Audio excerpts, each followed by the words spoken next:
Už po 7-krát sa v rámci cyrilometodských oslav v Nitre uskutočnil Medzinárodný folklórny festival Slavica.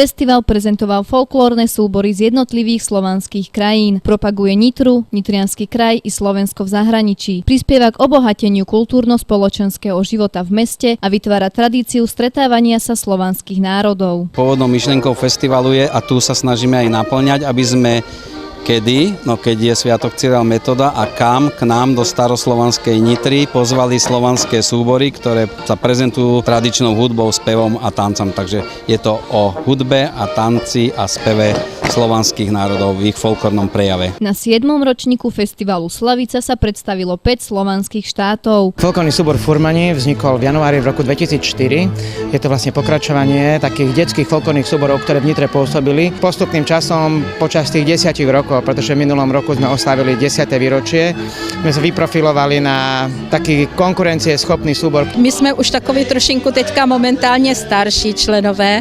Soubor vlastně začal v roce 87 a tak jsme se nějak jako rozpracovali od takové vesnické skupiny až, dalo by se říct, po takovýto soubor. Je to velice krásné, jsou to vlastně všechny slovácké nebo slovanské soubory a je vidět, že všichni to mají rádi a mají to rádi od srdíčka, že to není nic takého umělého a to se mě na tom nejvíc líbí. Naša skupina má v tem roce 32 roky. Skupina neguje samo svojo kulturo, je takozvana autentička.